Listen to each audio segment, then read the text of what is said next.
Bonjour.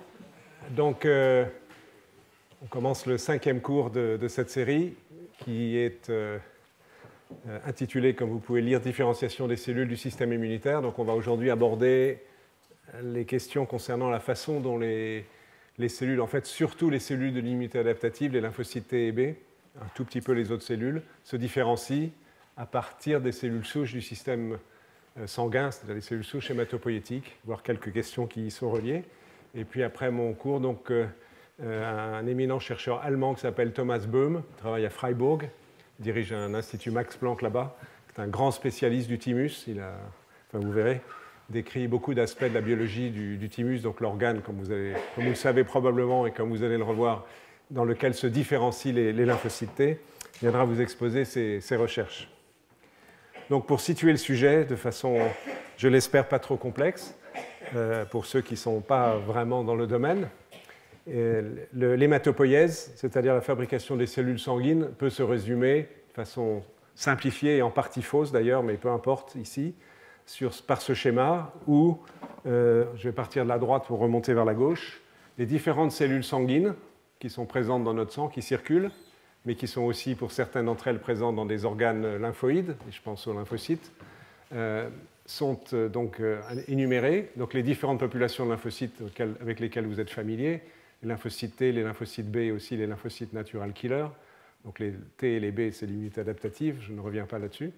Et puis ensuite, les autres globules blancs, les polynucléaires neutrophiles ou granulocytes, ne figurent pas sur cette diapositive, les éosinophiles, les basophiles, donc qui sont des cellules d'immunité innée, ainsi que les monocytes, les macrophages et les cellules dendritiques. On en a abondamment parlé, des cellules dendritiques, dans des cours précédents. Donc ça sont les globules blancs. Mais en plus des globules blancs, comme vous le savez certainement, au sein de la moelle osseuse, où sont situées toute cette machinerie à fabriquer ces cellules, il y a la production de globules rouges, les érythrocytes. Donc, nous en avons énormément, comme vous le savez. Eux, ils servent à transporter l'oxygène. Ils ont peu à voir avec le système immunitaire. Il y a les plaquettes, qui sont des petits fragments de cellules qui proviennent de la fragmentation de grosses cellules qu'on appelle les mégakaryocytes. Et vous savez que les plaquettes sont des éléments figurés du sang qui sont nécessaires pour la coagulation. Il y a aussi des cellules qui migrent dans les os, qui sont moins connues, les ostéoclastes, qui sont des cellules qui remodèlent la structure de l'os et notamment font que l'intérieur des os n'est pas constitué d'os, mais en fait de la moelle osseuse. Il y a toutes ces cellules. Et donc certaines sont impliquées dans l'immunité, ce sont les globules blancs, que sont les polynucléaires, les macrophages et les cellules dendritiques. Okay. Donc toutes ces cellules matures, différenciées, fonctionnelles, proviennent en amont de toute une série d'étapes qui impliquent des phases de différenciation cellulaire, naturellement, des phases de prolifération, à partir de précurseurs, en partie communs. Comme vous pouvez le voir, il y a des progéniteurs lymphoïdes qui donnent naissance aux lymphocytes, des progéniteurs myéloïdes qui donnent naissance aux autres cellules. En fait, c'est schématique et en partie faux. On reverra ça tout à l'heure, mais le message global est correct. Et le point le plus important, et celui-là, il est absolument juste, c'est la cellule ici, qui est à la base de toute cette pyramide d'événements, qui est la cellule souche hématopoïétique. Cette cellule souche hématopoïétique, elle est absolument essentielle. Elle a la propriété d'une cellule souche, on dirait que c'est une tautologie, mais cette propriété, c'est le fait d'être doué de la capacité d'auto-renouvellement, ce qui veut dire d'un phénomène de division asymétrique, qui fait que lorsque cette cellule se divise, elle va donner naissance à une cellule, celle-ci, qui va s'engager dans le processus de différenciation vers les cellules lymphocytaires ou autres, et une autre, c'est la flèche qui revient en arrière, qui est une cellule souche. Autrement dit, en principe, nous vivons avec un pool constant de cellules souches tout au long de notre vie, et qui nous permet de fabriquer, pendant 80 ans, 90 ans, pourquoi pas un peu plus, toutes les cellules sanguines essentielles à la vie, grâce au pool stable de ces cellules douées d'une propriété d'auto-renouvellement. C'est aussi cette propriété qui est utilisée en médecine, en thérapeutique, pour effectuer des greffes de ces cellules souches pour toute une série de maladies, en particulier des maladies malignes, leucémie, quelques autres formes de cancer, mais aussi des maladies génétiques des cellules du sang par des greffes de cellules souches, évidemment non malades, à des individus malades. Donc c'est le principe général, et ce qu'on va étudier plus particulièrement aujourd'hui, après vous avoir parlé un peu de ces cellules souches et même de ce qui se passe avant, on va parler surtout des processus qui nous amènent de cette cellule aux lymphocytes T et aux lymphocytes B. Mais c'est le schéma général de ce système, de cette usine. C'est littéralement une usine qui produit des quantités massives de cellules chaque jour. On y reviendra en ce qui concerne les lymphocytes tout à l'heure. Donc si on veut simplifier un tout petit peu les choses et considérer les lymphocytes, la lymphopoïèse. Il y a une cellule précurseur, donc qui n'est plus une cellule souche. La cellule souche serait avant, j'ai coupé la diapo, mais qui va se diviser, se différencier, et comme vous le savez déjà, si on considère les lymphocytes A et les lymphocytes B, se différencient en clones distincts par l'expression d'un récepteur pour l'antigène, schématisé ici par des dessins légèrement différents à la surface de la cellule, qui sont différents l'un de l'autre et qui leur procurent cette propriété de reconnaissance spécifique d'antigènes dont on a déjà parlé. Mais évidemment, pour passer de la phase, disons 1 à la phase 2, ici, vous pouvez concevoir aisément qu'il y a beaucoup d'événements intermédiaires, et évidemment, c'est ce dont nous allons discuter. On va en discuter en commençant par faire un tout petit peu d'embryologie, mais voilà schématiquement le plan de ce dont on va discuter pendant ce cours, parler un peu des cellules souches hématopoïétiques et de l'aspect embryologique, qu'est-ce qui se passe pendant la vie embryonnaire, et puis ensuite on étudiera en détail le développement des lymphocytes, leur différenciation, donc qui se passe pour l'essentiel dans le thymus, donc on discutera de la façon dont le thymus s'organise, comment cet organe se constitue. Il est constitué de plusieurs types cellulaires, on verra ça tout à l'heure. Donc l'organogenèse du thymus.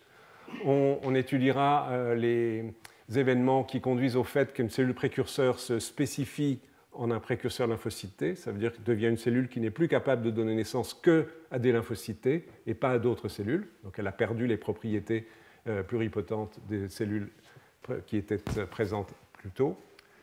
On étudiera deux phénomènes très spécifiques de la différenciation des lymphocytes T qui s'appellent les sélections positives et négatives. On verra ça tout à l'heure. Je ne le détaille pas maintenant. Et enfin, comment les cellules migrent au long de toutes ces étapes de l'organogenèse, de la moelle osseuse dans le thymus, dans les différents secteurs géographiques du thymus. Vous allez voir que c'est très finement organisé, et comment ensuite ils partent en périphérie.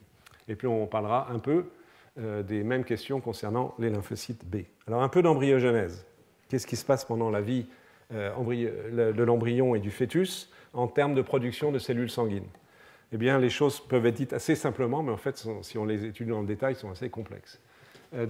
Très précocement dans le développement d'un embryon que vous reconnaissez ici, il y a une hématopoïèse embryonnaire et qui est limitée, c'est-à-dire qu'il y a d'une part des îlots sanguins en périphérie du sac vitellin et du placenta, et dans une certaine région dont on va parler plus en détail dans un instant, qui est proche de l'ébauche de l'aorte, donc le long du dos de l'embryon, il y a le début de production des cellules sanguines avec l'émergence des premières cellules souches hématopoïétiques. Donc la région AGM, c'est cette région-là qui est une région embryologiquement bien définie près de l'aorte, qui est une région clé du démarrage de l'hématopoïèse telle qu'elle persistera après la naissance. Pendant la vie fœtale, il y a une phase intermédiaire pendant laquelle l'hématopoïèse se fait dans le foie. Le foie est un organe lymphoïde important dans la vie fœtale, donc ceci schématise le foie. Donc il y a migration des cellules vers le foie, qui est à la fois à ses fonctions classiques qu'il a toute la vie dans le métabolisme de beaucoup de substances, mais aussi est l'organe hématopoïétique du fœtus. Et enfin, avant la naissance, mais peu avant la naissance, ces cellules, la production des cellules sanguines dans le foie va s'arrêter et les cellules souches vont migrer à l'intérieur des os, dans les cavités médulaires. Donc vous avez ici un fémur qui est représenté schématiquement. Et en rouge, il y a la moelle osseuse qui est extrêmement riche peu après la naissance et qui progressivement diminue de place et laisse à la place pas mal de graisse. Mais donc c'est la région au sein de tous les os longs, et un peu moins des os plats, mais les vertèbres aussi ont cette fonction de contenir cette usine à fabriquer les cellules sanguines. Donc vous voyez, si on voulait entrer dans les détails, je ne vais pas le faire, il y a des événements biologiques extrêmement complexes qui font que les lieux de l'hématopoïèse changent, que l'hématopoïèse initiale embryonnaire en fait est limitée et ne donnera pas naissance aux cellules sanguines qui seront présentes après la naissance, sauf une ou deux exceptions, dont une population dont on a déjà parlé, c'est pour ça que je la mentionne, qui sont les cellules dans le Langerhans, rappelez-vous pour ceux qui étaient là, qui sont les cellules dendritiques de l'épiderme de la peau qui captent des antigènes au niveau de la peau. Ces cellules-là proviennent des premières étapes de l'hématopoïèse embryonnaire. Donc événement de modification et de la structure globale de l'hématopoïèse et du lieu où cette hématopoïèse se passe. À vrai dire, on ne connaît pas très bien aujourd'hui les mécanismes qui modifient cette hématopoïèse au cours de toutes ces étapes très importantes de la vie embryonnaire et de la vie fœtale. Alors, si on regarde les choses de façon un peu cinétique dans des modèles animaux, les choses peuvent aller extraordinairement vite. Évidemment, chez l'homme, la gestation est de 9 mois, en proportion, les temps sont plus longs, mais si on prend la souris, par exemple, la gestation d'une souris, c'est 21 jours, globalement, au lieu de 9 mois chez l'homme. Les premiers macrophages, et les premiers globules rouges qui proviennent de ce qu'on appelle l'hématopoïèse primitive. Donc l'hématopoïèse primitive, elle vient de ces îlots sanguins ici et des premières cellules qui naissent là. On peut les détecter à peu près entre 8 à 9 jours après la fécondation. Et donc cette hématopoïèse va persister un certain temps et puis s'épuiser. Et l'hématopoïèse définitive, qui va être dans le foie puis dans la moelle osseuse, qui va donner naissance aux progéniteurs myéloïdes, qui sont encore incapables de donner naissance dans un premier temps à toutes les cellules, notamment peu aux lymphocytes. Et puis les cellules souches hématopoïétiques, en anglais Hematopoietic Stem Cells, HSC, donc les définitives, celles qui vont perdurer toute la vie. Comme vous pouvez voir, on commence à les détecter vers J11, J12 de la vie de l'embryon de souris. Et dans un modèle dont je vais vous parler dans un instant, qui est très précieux en biologie, qui est le modèle des poissons zèbres, qui ont une gestation encore plus courte, on peut détecter les premières cellules sanguines après 32 heures. 32 heures après la fécondation de l'œuf, on peut détecter dans le corps de l'embryon des cellules sanguines. Donc le processus est encore plus rapide. Et il ressemble à celui qui est décrit ici. Donc vous avez ici des coupes d'embryons dessinés de souris, 7,5 jours après le début de la gestation, ici à 10,5 jours. Donc à jour 7,5, on retrouve les îlots sanguins, je vous ai déjà parlé. Le sac vitellin, donc en périphérie des cavités vitellines, c'est là où se passe l'hématopoïèse primitive, qui est limitée et temporaire. Et l'hématopoïèse définitif, elle se poursuit donc à côté de la aorte dorsale, on va voir dans un instant, et on la détecte, donc, comme vous pouvez le voir, vers J10, J11 de la vie embryonnaire.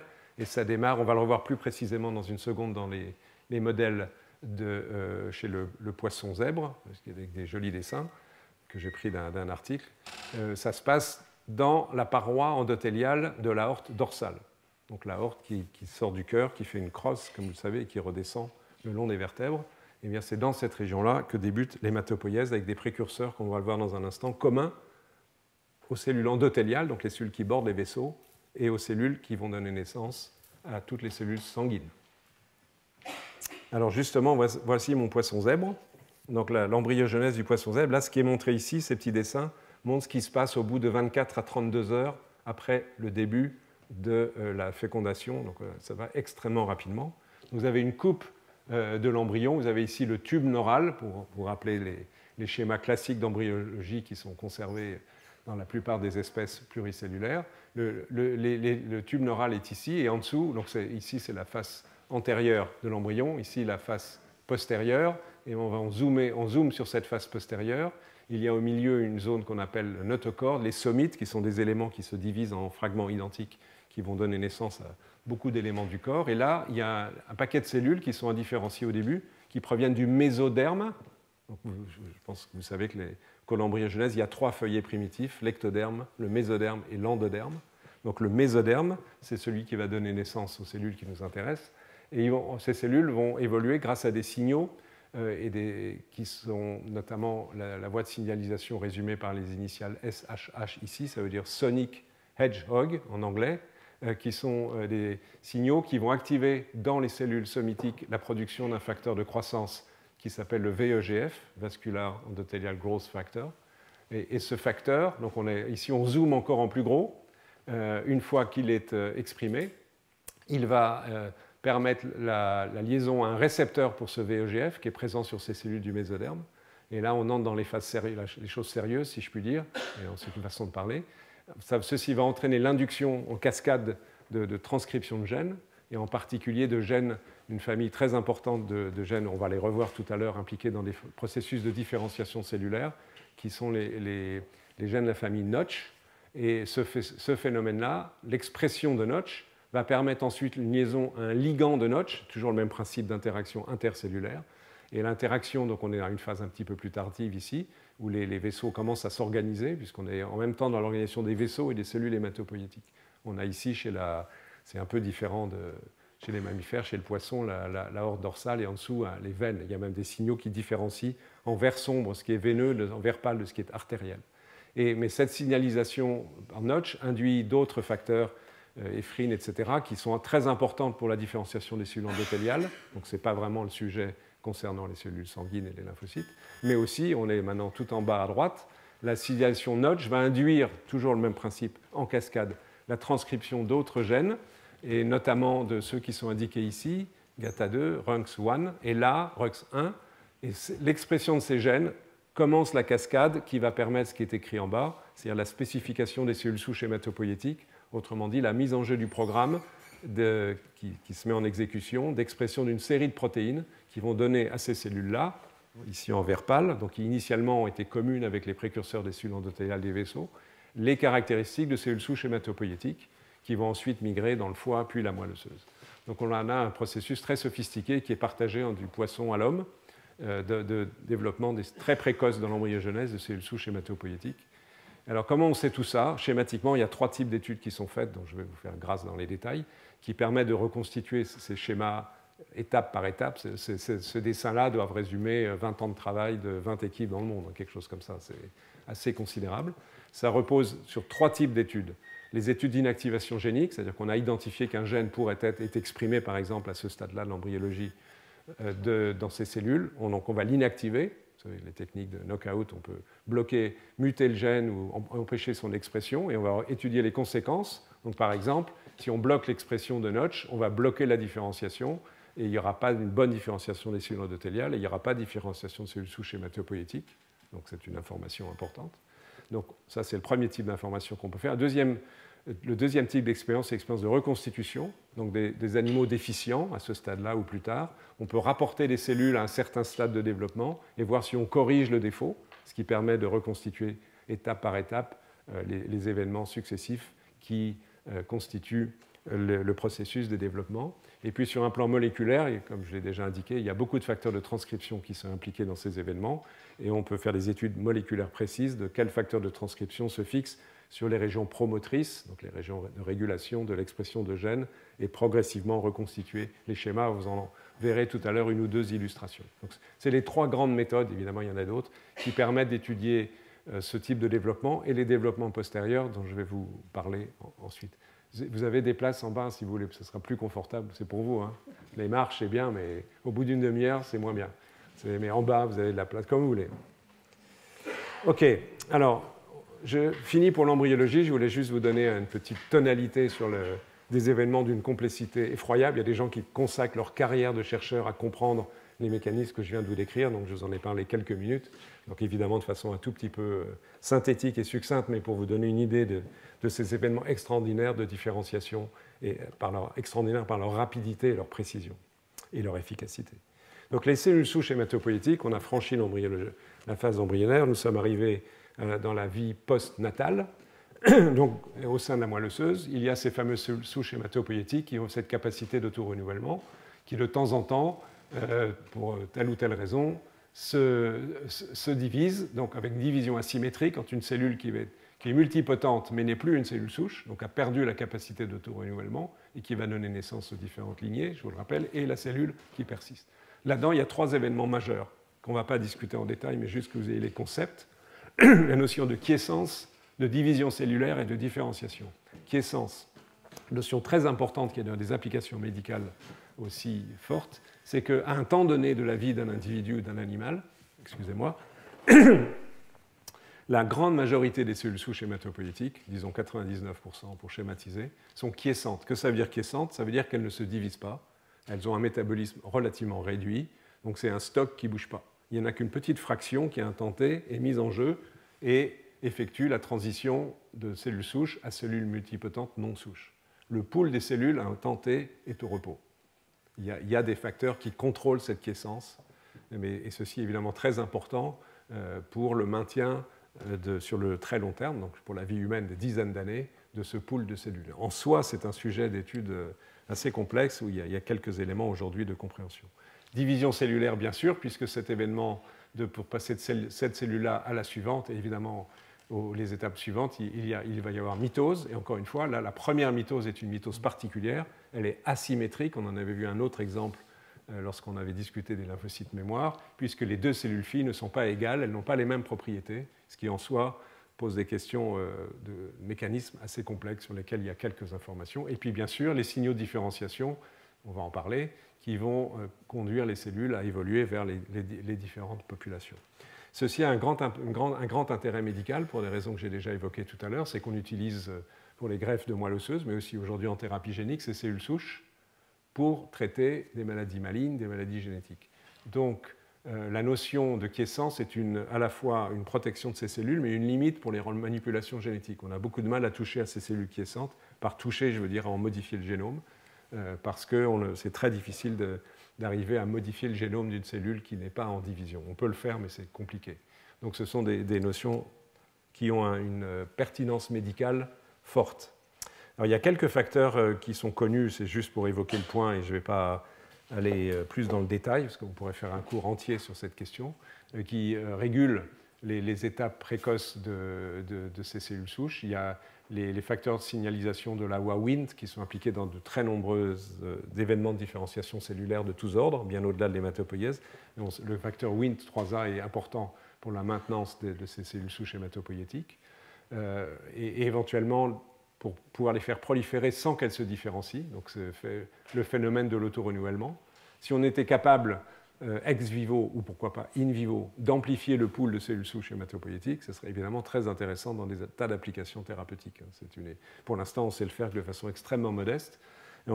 Les prostaglandines, curieusement, prostaglandine E2, qui agit en augmentant l'expression de ce facteur Wnt, est susceptible, dans une façon limitée, mais significative, de faire proliférer des cellules souches sans qu'elles se différencient, donc très légèrement d'amplifier ce pool. Et puis, il y a des facteurs qui ont l'effet inverse, qu'on peut essayer d'inhiber, un récepteur qui s'appelle aryl hydrocarbone, qui est le récepteur pour la dioxine, incidemment, une substance toxique célèbre. Donc, la dioxine agit sur des tas de cellules, pas spécifiquement sur les souches hématopoïétiques à travers ces récepteurs, mais inhiber l'action de ce récepteur peut être aussi une manière, dans une certaine mesure, d'introduire une petite prolifération des cellules souches hématopoïétiques sans qu'elles se divisent. Et ceci a peut-être un intérêt clinique à voir à l'avenir pour obtenir ce qui est un rêve de tous les hématologistes, c'est d'avoir à disposition à façon autant de cellules souches hématopoïétiques que possible pour les modifier, pour faire des greffes, etc. etc. Ce n'est pas une réalité de la médecine d'aujourd'hui, mais c'est une voie de recherche importante. Voilà pour ces cellules souches. Donc maintenant, on va passer aux lymphocytes T, plus exactement à leur précurseur, et étudier un peu en détail ce qui se passe dans le thymus, l'organogenèse du thymus, les différents événements, en sachant que c'est très probablement sur ce sujet, que Thomas Böhm, mon collègue de Freiburg, interviendra tout à l'heure. C'est son sujet de prédilection, il en est peut-être le meilleur expert mondial actuel. On va d'abord donner un résumé global de ce qui se passe. Vous allez voir qu'il se passe beaucoup de choses dans un thymus. Et on va le prendre étape par étape, puis on va revenir ensuite sur chacune, enfin peut-être pas chacune, mais un certain nombre de ces étapes. Donc ce schéma, que j'ai extrait incidemment d'une revue qui a été écrite par un monsieur très célèbre, qui est un Français qui s'est installé en Australie il y a très longtemps, c'est monsieur Jean-François Antoine Miller, qui est le chercheur qui, dans le tout début des années 60, donc ça fait maintenant plus de 50 ans, a démontré que le thymus, donc l'organe qui est situé à la partie supérieure du médiastin, au-dessus de la crosse de l'aorte, le riz de veau en gastronomie. Donc le thymus est l'organe au sein duquel se différencient les lymphocytes T. Pas de thymus, pas de lymphocytes T. Il l'a démontré essentiellement par une expérience aujourd'hui d'une évidence simplissime. Si vous prenez une souris à la naissance et vous lui faites une thymectomie, ce qui est très facile à faire, même moi j'arrive à faire ça, alors je peux dire que je ne suis pas du tout chirurgien, c'est très facile d'enlever le thymus d'une souris nouveau-née et elle survit. Et cette souris survit, mais si on étudie son système immunitaire dans les semaines et les mois qui suivent, on s'aperçoit qu'elle n'a pas de lymphocytes T. Okay, donc c'est une expérience un peu plus simple. Et à contrario, on peut greffer un thymus à une souris, par exemple, à laquelle on a enlevé un thymus, on peut lui greffer le thymus d'une autre souris et s'apercevoir qu'on rétablit la fabrication des lymphocytes T, donc ce qui démontre formellement le rôle de cet organe dans la genèse des lymphocytes T. Et on peut aller plus loin, ce qui sera intéressant pour des étapes dont on va parler ensuite, c'est que si on greffe un thymus qui provient d'une souris qui est génétiquement différente, les lymphocytes T qui vont se différencier vont tolérer les antigènes de la souris différente, qui montrent que les événements de tolérance, on va parler tout à l'heure de la sélection négative, sont inhérents à des cellules qui sont présentes dans le thymus. Donc ça fait deux types de résultats majeurs et qui ont été établis donc, il y a plus de 50 ans par M. Miller. Donc on peut lui rendre hommage. Il est encore en vie. Vous voyez, il a écrit ce papier en 2011. Il a fait une espèce de synthèse de tout ce qu'on connaît, il y a 3 ans, sur le sujet de la fabrication des lymphocytes T. Alors attaquons le problème. De la gauche à la droite. Donc ici, BM, c'est bone marrow, la moelle osseuse. Donc les cellules souches hématopoïétiques, elles sont là. Et quand elles commencent à débuter leur différenciation, elles vont arriver à des cellules qui sont des précurseurs des lymphocytes, on va y revenir largement, qui sont des early, toutes les abréviations sont de l'anglais, je suis désolé, mais early thymocyte progenitors, donc ils sont susceptibles de donner naissance à des thymocytes. Mais on va voir que ces cellules, elles peuvent aussi donner naissance à d'autres lignées cellulaires. Ne les considérez pas comme des précurseurs stricts des lymphocytes. Ces cellules peuvent migrer dans le thymus, on va voir ça en détail tout à l'heure. Elles vont aller dans le cortex, on va voir que le thymus est divisé en deux parties, le cortex puis la médula. Donc dans le cortex, elles vont subir toute une série d'étapes. On peut identifier ces étapes à travers l'expression de marqueurs de ces cellules. Donc le jargon des immunologistes parle toujours des mêmes cellules qui ont migré. Les doubles DN, ça veut dire double négatif. Ça veut juste dire qu'elle n'exprime ni la molécule CD4 ni la molécule CD8, dont vous avez déjà entendu parler. Donc il y a DN numéro 2, DN numéro 3, qui est un peu plus loin dans la différenciation, qui a d'autres caractéristiques, DN numéro 4, et après elles deviennent DP. DP, ça veut dire double positif, c'est-à-dire qu'elles expriment et CD4 et CD8. Puis ensuite, de DP, elles vont devenir SP, CD8 ou CD4. On va revoir tout ça, elles perdent CD8 ou CD4. Donc il se passe plein d'événements. Les premiers événements ici, très importants, liés notamment à ces cytokines, l'interleukine 7, on en a déjà parlé un petit peu, les stem cell factors qui sont produits par les cellules stromales du thymus, vont induire, ce qui n'est pas montré ici, induire une prolifération massive de ces cellules. Mais massive, ça veut dire que entre une cellule initiale et ce stade-là, il y a à peu près 11 à 12 divisions cellulaires. Si vous calculez ce que ça représente de combien de 11 divisions cellulaires, ça fait à peu près 2000 cellules à partir de une. Donc, comme il y a plus qu'une cellule qui rentre, vous imaginez facilement l'expansion considérable du nombre de ces cellules. Donc c'est une étape très importante, cette étape de prolifération. Il y en a d'autres qui suivent, mais celle-là est absolument majeure. Mais évidemment, ici associent des événements de différenciation. Et un qui est très important, c'est le réarrangement génique, donc d'événements qui est propre en ce qui concerne les précurseurs des lymphocytes à la vie intrathymique, qui est le réarrangement des gènes qui codent pour les récepteurs T pour l'antigène. Donc les premiers qui se réarrangent sont les gènes qui codent pour la chaîne bêta du TCR ou le gène gamma ou delta, puisque c'est l'étape aussi où se différencie la petite sous-population de lymphocytes T qui exprime un récepteur T de type gamma-delta. Je l'évoque ici, on n'en parlera plus, elle pose des questions spécifiques. Mais donc on a une première... Et donc, à ce stade-là, les cellules vont soumettre à une étape qu'on appelle la bêta-sélection, ça c'est vraiment du jargon. Qu'est-ce que ça veut dire la bêta-sélection? C'est en fait cette cellule, elle exprime la chaîne bêta du TCR à la surface, mais il n'y a pas encore la chaîne alpha, donc en principe elle ne devrait pas pouvoir être là, à la surface, mais elle y est, parce qu'elle s'associe avec une autre molécule qui est un substitut de chaîne alpha, qui n'est pas une vraie chaîne alpha, qui s'appelle PT-alpha. Et ce premier récepteur va induire des signaux de différenciation qui font notamment que ces cellules vont exprimer CD4 et CD8, donc elles deviennent double positives, et vont attaquer la deuxième phase de réarrangement des gènes de récepteur T pour l'antigène, en l'occurrence celui de la chaîne alpha, pour qu'on arrive à une cellule précurseur qui commence à ressembler à un lymphocyte T, en ce sens qu'il a à sa surface un récepteur T pour l'antigène. Ça y est, il est là, alpha-bêta. Donc on n'a pas fini le boulot, mais on a déjà fait une bonne avancée dans le chemin de différenciation des lymphocytes T. Et cette cellule va être soumise à une étape très importante, on va y revenir, qui est la sélection positive, dans les bons cas. Le mauvais cas, c'est que cette cellule meurt. Et pourquoi elle meurt? Parce que son récepteur pour l'antigène, qui tout de suite est impliqué dans les étapes suivantes de la différenciation, le récepteur ne reconnaît rien. Il est aveugle. Autrement dit, il n'a aucun peptide présenté par une molécule d'histocompatibilité qui lui convienne. Enfin, convienne, ça veut dire que sur un plan scientifique, il n'y a aucune interaction moléculaire d'affinité suffisante. Donc si une cellule double positive ne rencontre aucun peptide intéressant pour lui, il meurt par négligence. Il est négligé. Ça permet de se débarrasser de cellules, entre guillemets, inutiles. Les autres cellules qui rencontrent un antigène intéressant, qui fit suffisamment bien un récepteur T pour l'antigène, vont être soumis à un processus grâce à cette reconnaissance de sélection positive, donc vont s'amplifier. C'est une nouvelle phase où il y a une prolifération assez importante des précurseurs lymphocytaires T, qui sont donc à stade de clones distincts en termes de spécificité antigénique, et vont se différencier en cellules CD4 et CD8 en fonction de critères sur lesquels on reviendra tout à l'heure.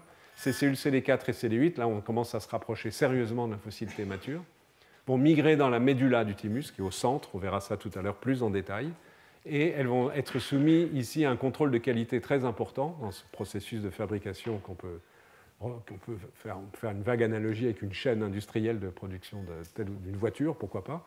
Le contrôle de qualité, c'est est-ce que la voiture est susceptible de rouler de façon satisfaisante?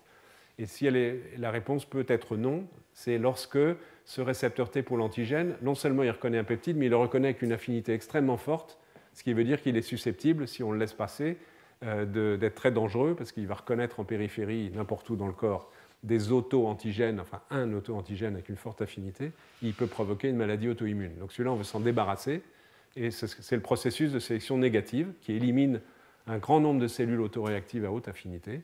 Et donc une fois que ce système de contrôle de qualité est passé, ça y est, c'est bon, le bon de sortie, et les cellules vont pouvoir migrer, mais vous allez voir que ça implique des processus moléculaires précis, pouvoir passer dans la périphérie, la circulation sanguine, et migrer dans les organes lymphoïdes, prêts à être impliqués dans une réponse immune. Vous voyez qu'il y a un paquet d'étapes. Il y a beaucoup d'événements dont aujourd'hui on comprend relativement bien les différents points. Il faut savoir que c'est un processus qui est quand même quantitativement très important. Une souris, une jeune souris, ça pèse entre 10 et 20 grammes, hein, c'est pas gros, produit entre 1 à 2 millions de lymphocytes T par jour. Une souris qui pèse 10 à 20 grammes. Donc, imaginez un enfant de 10 kilos, vous pouvez le calculer, c'est 1000 fois plus. Donc ça veut dire 1 à 2 milliards de lymphocytes T par jour qui a fini ce processus, sachant que ce processus, on va le revoir tout à l'heure, il dure un certain temps, même un très long temps chez l'homme, ce qui pose des questions médicales qui sont assez intéressantes, mais préoccupantes aussi. Alors ça, c'est une vision générale. On va essayer d'en donner... monsieur, vous voulez pas... Ça me gêne, excusez-moi, de vous voir sur les marches. Vous ne voulez pas vous mettre vous asseoir plus confortablement? Pardon? Don't worry. All right. As you like. Eat. Comme vous voulez, hein, comme vous voulez. La même chose chez l'homme, juste pour dire que ce n'est pas terriblement différent entre nos petites espèces qu'on étudie beaucoup au laboratoire, les souris et l'homme. On a à peu près les mêmes étapes. On va y revenir encore une fois, ne vous inquiétez pas dans plus de détails. La moelle osseuse, les cellules souches qui migrent, qui expriment un certain nombre de marqueurs membranaires qui permettent de les reconnaître, de les distinguer. À ce stade-là, ils sont, pour parler un très mauvais français, spécifiés. Ça veut dire qu'ils ne peuvent plus donner naissance qu'à des lymphocytes et à rien d'autre. Là, vous en avez une image ici, parce que vous voyez que cette cellule-là, il y a une flèche qui la conduit avec les lymphocytes NK. On va voir que c'est même plus compliqué que ça tout à l'heure. C'est que cette cellule-là, bien qu'elle soit déjà l'antimus, si elle était dans un environnement adéquat, elle peut encore donner naissance à d'autres cellules que de lymphocytes T. Donc ce n'est pas un précurseur complètement dirigé vers la production de lymphocytes T. Bon, elles ont d'autres marqueurs, j'insiste pas. La bêta-sélection, j'en ai déjà parlé. Grosso modo, le schéma du développement intrathymique est le même chez la souris et l'homme. Simplement, la cinétique n'est pas la même. Ça va beaucoup plus vite chez la souris que chez l'homme. On va revoir ça tout à l'heure. Le thymus lui-même, donc c'est un organe. Il doit se constituer, sinon les lymphocytes ne peuvent pas immigrer par définition et se différencier. Et finalement, un thymus est constitué schématiquement de 4 types de cellules. Les précurseurs lymphoïdes, qui jouent un rôle essentiel, puisque ce sont eux qui entrent et qui sortent et qui ont été l'objet d'une modification considérable au sein de ce thymus. Des cellules épithéliales, qui jouent un rôle majeur dont on va parler dans un instant, mais aussi des cellules dendritiques, donc des cellules qui sont capables de présenter l'antigène, et encore des cellules stromales, qui produisent une série de facteurs de cytokines qui sont nécessaires. Il y a au moins 4 types de cellules, sans parler des vaisseaux qui apportent les cellules et qui les remportent ensuite. Donc c'est un organe assez compliqué et qui évolue au cours du temps. On va essayer de voir ça maintenant. Juste à travers ces images d'histologie, ce sont des coupes d'histologie de fœtus, soit d'un fœtus normal, humain, soit d'un fœtus pathologique, d'un fœtus qui est décédé, donc par définition il n'est pas né, mais qui avait une maladie génétique qui fait qu'il n'était pas capable de fabriquer normalement des lymphocytes T. Ça permet juste d'avoir une idée comment s'organise le thymus. Et ici, le contrôle, donc c'est un thymus normal qui est à l'âge de 22 semaines, qui est en fait un produit d'avortement. Et ici, on peut voir 2 zones. Vous voyez qu'il y a plein de petites cellules. Et il y a une zone périphérique plus dense, plus violette, en fonction de la coloration des cellules, c'est évidemment artificielle, qui est le cortex, où se passent les étapes initiales du développement des lymphocytes T. Et ensuite, au milieu, d'où le nom de médulla, il y a la zone dite médullaire, où les étapes suivantes se passent. On le voit très bien ici avec ce marquage qui distingue des cellules à certains stades. Vous voyez que c'est très, très bleu en périphérie et beaucoup plus pâle au centre. Et ça, c'est un marqueur de lymphocytes qui montre qu'il y en a un peu partout, à la fois dans le cortex et dans la médulla. Ici, vous avez les lymphocytes CD4, il y en a dans le cortex et dans la médulla, CD8 aussi. Ça vous montre les KI67, ça marque les cellules en prolifération. Donc, ça veut dire qu'il y a un paquet de cellules en train de se diviser dans ce thymus. Et ici, l'image à droite est intéressante. C'est celle donc d'un thymus, d'un fœtus qui avait une maladie génétique qui l'empêchait de fabriquer normalement des lymphocytes. Il en fabriquait un petit peu, mais de façon très anormale. Donc on le voit par exemple par le fait que, comparé à cette image-là, il y a moins de lymphocytes CD3, qui est un marqueur de lymphocytes, il y a moins de lymphocytes CD4, il n'y a pratiquement pas de lymphocytes CD8, il y a moins de cellules en prolifération.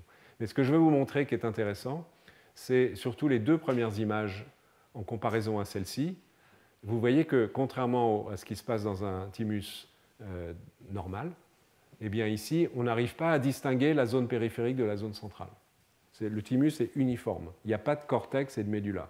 Les anatomopathologistes qui sont amenés à décrire ce genre de choses disent qu'il n'y a pas de différenciation cortico-médulaire. Alors, c'est une étape très importante du développement du thymus, c'est de distinguer ce qui se passe dans le cortex et la médula. Encore une fois, les événements de différenciation des lymphocytes, ils sont différents, je l'ai déjà montré, on y reviendra. Et surtout, ce ne sont pas les mêmes cellules épithéliales du thymus qui sont dans le cortex et la médula, elles ont des fonctions différentes.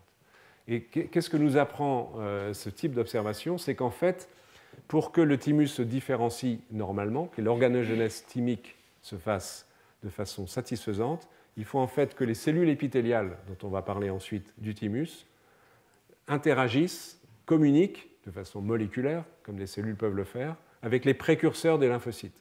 Évidemment, les cellules épithéliales transmettent des messages aux précurseurs des lymphocytes qui leur permettent de se différencier, mais, et ceci est éventuellement moins attendu, les précurseurs des lymphocytes transmettent des signaux aux cellules épithéliales pour qu'elles se différencient. Donc elles se parlent mutuellement et elles évoluent ensemble pour fabriquer un thymus fonctionnel. Donc s'il n'y a pas les lymphocytes présents de façon, les précurseurs des lymphocytes présents de façon satisfaisante, ce qui est dans cette situation pathologique le cas, il n'y a pas une différenciation normale des cellules épithéliales. Donc il y a en anglais on dit un crosstalk entre les lymphocytes, les précurseurs lymphocytaires et l'épithélium. C'est une notion qui n'est pas intuitivement évidente, mais qui est majeure dans la réflexion sur l'organogenèse du thymus. Alors les cellules épithéliales, ça c'est vraiment le travail de M. Thomas Boehm qui va venir vous parler tout à l'heure. Peut-être qu'il va vous remontrer cette diapo, parce que je l'ai extraite d'une des revues scientifiques qu'il a écrites dans ces dernières années. La composante épithéliale du thymus provient de l'endoderme. Tout à l'heure, je vous ai parlé du mésoderme comme tissu d'origine des cellules souches hématopoïétiques. Ici, c'est l'endoderme qui donne aussi naissance à l'intestin, à l'estomac, à tout le tube digestif. Dans la partie supérieure de l'endoderme, ce qu'on appelle l'endoderme pharyngé, qui va donner naissance, comme son nom l'indique, au pharynx, il y a des poches dites branchiales qui se différencient. Et certaines poches bronchiales, les 3e et 4e chez l'homme, à la 8e semaine de grossesse, si on veut être très précis chez l'homme, vont se différencier en ces cellules épithéliales thymiques. On sait qu'à cet endroit-là, il y a des progéniteurs des cellules épithéliales qui seront dans le cortex, cellules épithéliales thymiques du cortex, en anglais CTEC, Cortex Thymic Epithelial Cells, et les MTEC, donc les Medullary Thymic Epithelial Cells. Elles ont un progéniteur commun qui est bipotent, qui peut donner naissance aux cellules épithéliales dans le cortex et la médula.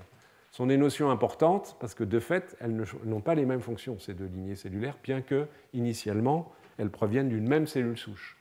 Et ici, derrière cette flèche noire, évidemment, se cachent des événements connus et d'autres qui le sont moins. Et c'est qu'à nouveau, il y a un programme de différenciation cellulaire initié par certains facteurs de transcription en particulier et d'autres substances, et notamment une qui n'est pas inscrite ici, on va parler, qui est une molécule qui s'appelle facteur de transcription FOXN1, FOXN1. Ce facteur de transcription, il est absolument clé, même s'il n'est pas le tout premier dans la phase des événements qui différencie les cellules de l'endoderme pharyngé en cellules épithéliales thymiques, parce que des souris qui n'ont pas FOXN1 ou des hommes qui, par malchance génétique, n'ont pas FOXN1, n'ont pas de thymus du tout. Et comme ils n'ont pas de thymus du tout, c'est une nouvelle confirmation de ce que M. Miller a montré il y a 50 ans, ils n'ont pas de lymphocyte T. Et ce facteur de transcription FOXN1, il joue aussi un rôle dans l'induction des poils du système capillaire. Donc les souris qui sont déficientes en FOXN1 sont des souris qui sont célèbres dans les laboratoires, qu'on appelle les souris nude, nues parce qu'elles n'ont pas de poils. Elles n'ont pas de poils et elles n'ont pas de thymus. Et donc il y a une maladie équivalente exceptionnelle chez l'homme où les enfants naissent sans thymus, sans lymphocyte T et sans cheveux.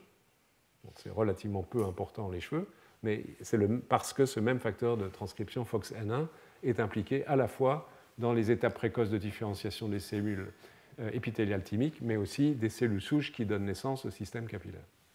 Donc cette étape-là est en particulier sous la dépendance de ce gène, pas que de celui-là, mais c'est le plus important, qui ensuite définit le programme qui suit avec d'autres facteurs qui interviennent pour fabriquer ces cellules différenciées. Alors on peut reconstituer par transgenèse, donc en introduisant des gènes dans les souris, en surexprimant certains gènes. Delta-like ligand 4, c'est un ligand de Notch. On retrouve le système Notch, j'ai parlé tout à l'heure. Ça, c'est un récepteur de chemokine qui permettent de reconstituer de façon un peu artificielle au laboratoire ces cellules épithéliales et de les manipuler et d'essayer d'en étudier les caractéristiques. Là, il y a un résumé de plusieurs choses que je vous ai déjà dites. Donc, ces cellules proviennent de la troisième poche brancale, endothéliale. Le mésoderme, c'est la composante hématopoïétique. Il y a aussi un autre gène qui s'appelle TBX1 qui est impliqué à côté de FOXN1. Donc, ce gène FOXN1, il est lié entre guillemets, aux souris rate, le rat, pas la rate, il y a une erreur là, c'est le rat, qui est aussi un modèle d'animal sans thymus et sans poil, et quelques patients qui sont dans cette même circonstance et qui mettent en évidence le rôle de ce facteur. Donc, dans l'étape qui suit, l'épithélium, à partir du moment où il y a un minimum d'épithélium thymique, donc c'est 8 semaines de gestation chez l'homme, il y a la capacité ensuite, par la mise en place de vaisseaux, à une migration de précurseurs lymphoïdes. Et donc le processus de différenciation commence.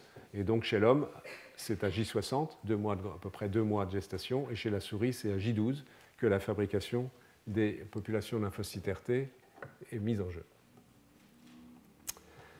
Ce thymus, il a une histoire, il naît et il meurt.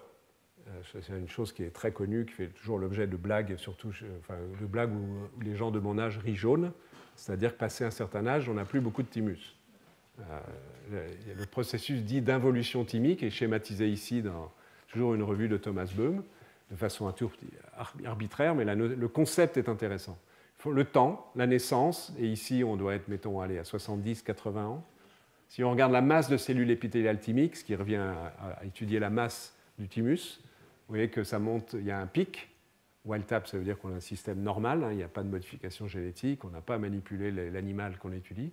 Et puis ensuite, le nombre de cellules épithéliales thymiques se réduit pour tomber quasiment à zéro, et ceci dans toutes les espèces, et l'homme compris. Alors on peut dire que ce n'est pas une bonne nouvelle, mais c'est probablement quand même une bonne nouvelle. Essayez de vous expliquer. Vous allez voir pourquoi. Enfin, après, on entre dans des hypothèses, mais c'est, je trouve, un sujet très intéressant. Autrement dit, nous avons un programme qui est commun, partagé par toutes les espèces qui ont un thymus, qui est que l'organe thymique évolue de façon très sensible au cours de la vie, avec une phase de croissance et une phase de décroissance majeure, pour faire qu'à passer 50-60 ans, la production de lymphocytes dans le thymus est devenue extrêmement faible et tend vers zéro. Et ce qui est intéressant, c'est que si on modifie artificiellement ce système, on a toujours la même cinétique. On peut accélérer ou augmenter la masse thymique en surexprimant, par exemple, ce fameux facteur de transmission FOXN1 dont je viens de vous parler. Si on fait ça, par transgenèse, par exemple, Thomas Boehm l'a fait, vous voyez qu'il y a un peu plus de cellules. Donc le thymus est un peu plus gros. Mais n'empêche que la cinétique ensuite de décroissance est rigoureusement la même. Ou à l'inverse, si on réduit de façon, il y a différentes manières de le faire, la masse des cellules, la cinétique est toujours la même. Donc quoi qu'on fasse, de façon artificielle ou naturelle, il y a un programme global de vie du thymus qui est intrinsèque, qui est indépendant d'événements extérieurs, qu'on peut moduler vers le haut ou vers le bas, mais pas la courbe globale. Et on peut suggérer, là on entre dans une hypothèse, que si ceci a été sélectionné au cours de l'évolution, c'est qu'il y a un intérêt favorable, malgré l'inconvénient qui est évident pour tous, c'est que si on n'a plus beaucoup de thymus à 50, 60, 70 ans, on fabrique moins de lymphocytes et sans doute notre immunité est moins bonne. Alors il faut tout de suite relativiser ça. Je vous rappelle ce qu'on a déjà vu, c'est que les lymphocytes ont une très longue durée de vie, les lymphocytes mémoire ont une très très longue durée de vie. On trouve à 75 ans des lymphocytes mémoire à l'égard d'un vaccin qu'on a reçu dans l'enfance, le virus de la vaccine par exemple. Donc ça module beaucoup cet inconvénient. Et donc il ne faut pas trop s'alarmer pour ceux d'entre nous qui ont atteint cet âge. Et la bonne nouvelle, néanmoins, dans cette courbe a priori négative, c'est que sans doute, s'il y a cette décroissance qui se fait au cours du temps, c'est que peut-être qu'il y a un avantage sélectif à ne pas fabriquer trop longtemps trop de lymphocytes T. Alors quel peut être le risque de fabriquer trop longtemps trop de lymphocytes T ?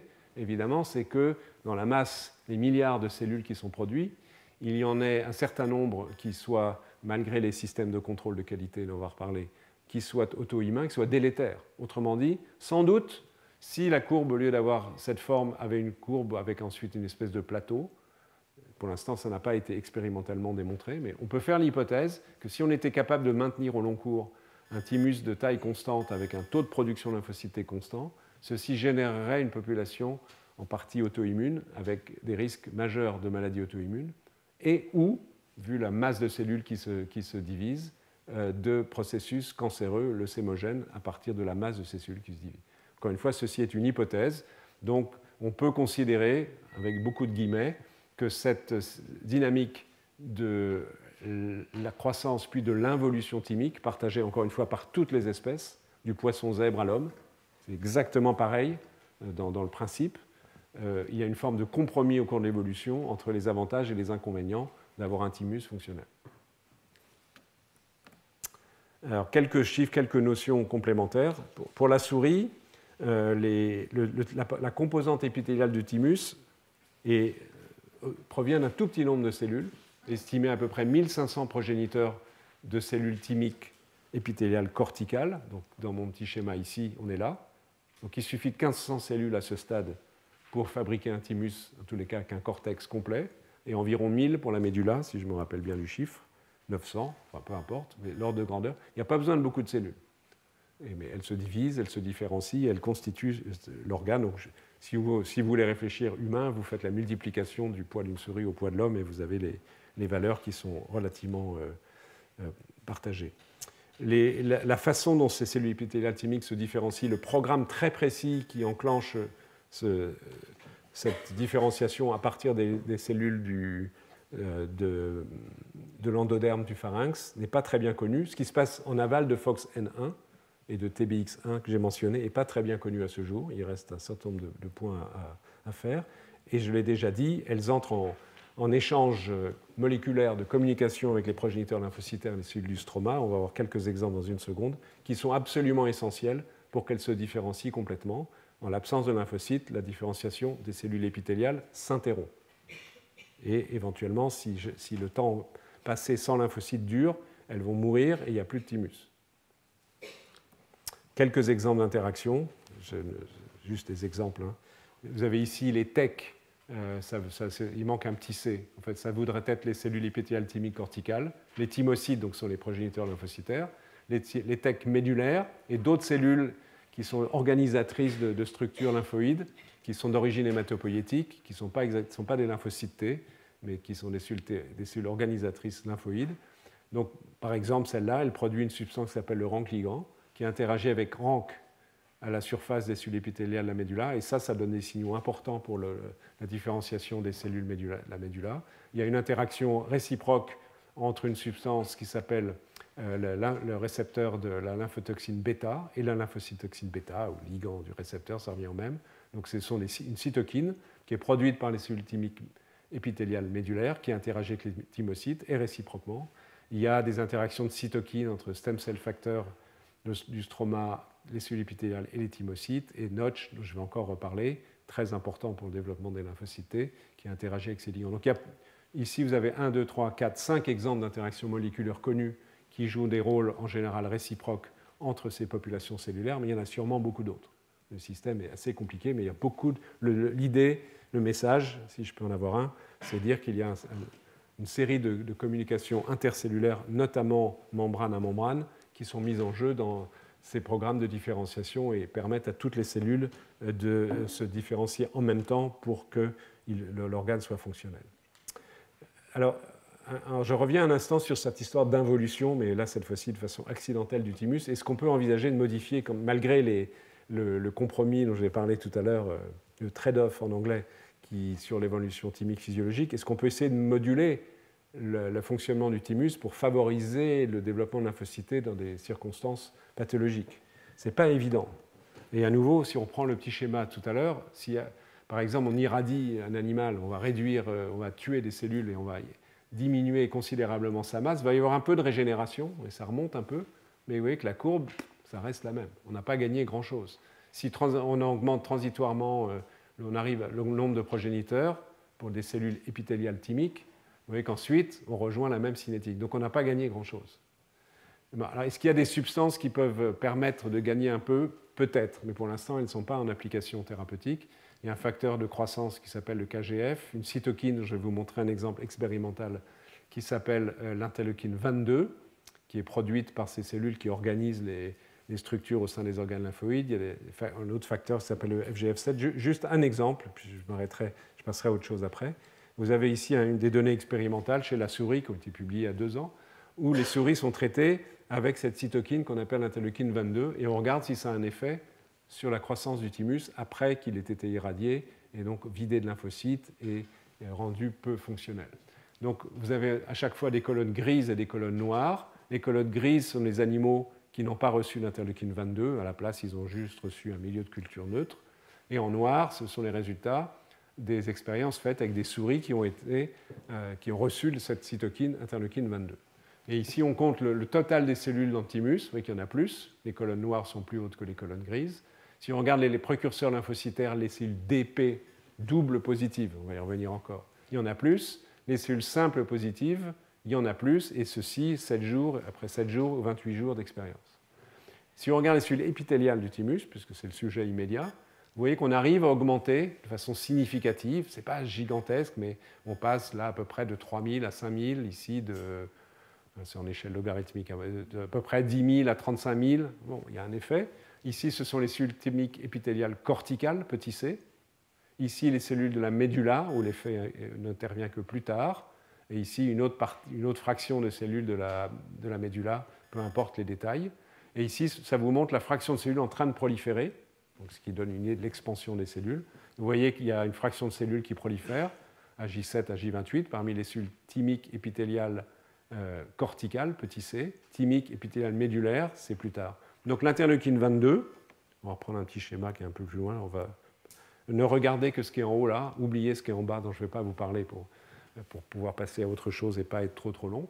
L'interleukine 22, produit physiologiquement par une autre catégorie de cellules qui est présente dans le thymus, les cellules dites LTI, d'origine hématopoïétique, peut agir sur les cellules épithéliales en favoriser la prolifération, donc peut-être apporter une capacité, une masse cellulaire dont pourraient bénéficier en médecine des patients dans des circonstances où on attend une reconstitution des lymphocytes, notamment après des greffes de moelle osseuse.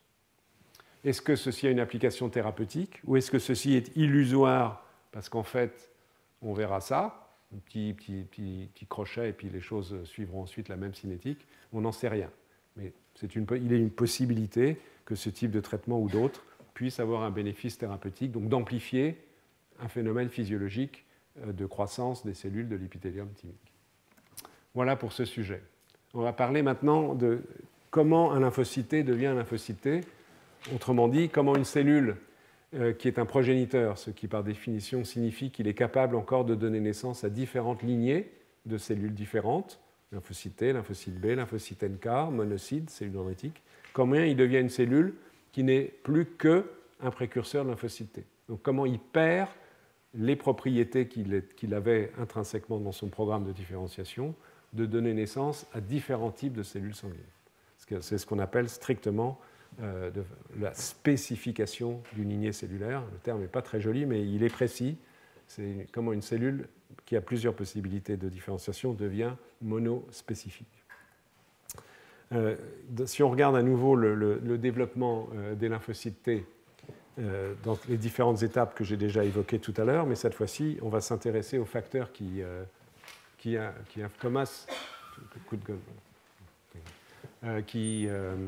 influencent ce développement des lymphocytes. Donc on retrouve les différentes étapes que je vous ai déjà énumérées tout à l'heure, les cellules donc, qui migrent de la moelle osseuse dans le thymus et qui vont donner naissance aux cellules double négatives, puis double positives, puis simple positive. On a déjà vu ça tout à l'heure. Des phases de prolifération initiale et les réarrangements de gènes. Donc vous voyez ici, il y a des flèches multiples qui indiquent toutes la même chose pour vous dire que de façon relativement prolongée, ces cellules vont être soumises à une espèce de bombardement, entre guillemets, par des ligands du système Notch dont j'ai déjà parlé. Et la Notch va entraîner une série de signaux qui vont programmer l'expression de gènes qui favorisent le développement des lymphocytes T, en particulier des facteurs de transcription qui sont absolument essentiels. On va revoir ça tout à l'heure avec un schéma hiérarchique qui s'appelle GATA3 et TCF1 et BCLB, mais aussi, en même temps qu'il pousse le programme de différenciation des lymphocytes T, il bloque les programmes de différenciation vers d'autres lignées cellulaires. On verra tout à l'heure ce que ça aurait pu être, parce que ce n'est pas montré ici. Ces cellules, à ces stades-là, jusque-là, juste à ce petit pointillé, ce stade précis, DN2A, DN2B, peu importe les détails précis, mais jusqu'à ce stade-là, ces cellules-là ont encore une capacité, si elles étaient dans un environnement adéquat, de donner naissance à des lymphocytes B ou à des cellules dendritiques ou à des cellules NK. Donc il y a une double fonction de ce gène fondamental, ou de ce programme fondamental dans le développement de lymphocytes T, c'est de permettre le développement, les événements moléculaires successifs nécessaires à la différenciation des lymphocytes T et empêcher le développement vers d'autres lignées. Est-ce qu'on peut utiliser ce système pour amplifier la production de lymphocytes T in vitro dans un but thérapeutique? Peut-être. Au laboratoire, il y a une chercheuse qui s'appelle Isabelle André qui essaye de faire ça. Donc l'idée, c'est en gros de partir des cellules qui sont censées arriver ici dans le thymus, c'est la démarcation ici du thymus entre le cortex et la médulla. Donc ce sont les cellules qui proviennent de la moelle osseuse, qui ne sont pas encore complètement induites à devenir forcément lymphocytes, mais qui ont ce potentiel. Et donc si on peut les obtenir, elles circulent dans le sang, elles sont dans la moelle osseuse, éventuellement dans le thymus. Donc il y a plusieurs sources possibles. Et on peut au laboratoire les soumettre, c'est ce qui est marqué ici, à une stimulation en présence de delta 4. Delta 4, c'est un ligand de Notch dont je viens de vous parler à l'instant, pendant quelques jours, plus d'autres cytokines favorisant la prolifération des cellules. Et si on fait ça, au bout de quelques jours, on obtient des cellules qui sont embringuées, qui montrent des marqueurs de différenciation lymphocyte RT, notamment qui expriment une molécule qui s'appelle CDS7 et exprime, c'est plus pertinent, la molécule PT-alpha, dont j'ai déjà parlé tout à l'heure, qui s'associe à la chaîne bêta du TCR à un certain stade de développement des lymphocytes T, qui exprime une molécule impliquée dans le réarrangement des gènes de TCR RAG1. Ce sont deux exemples, naturellement.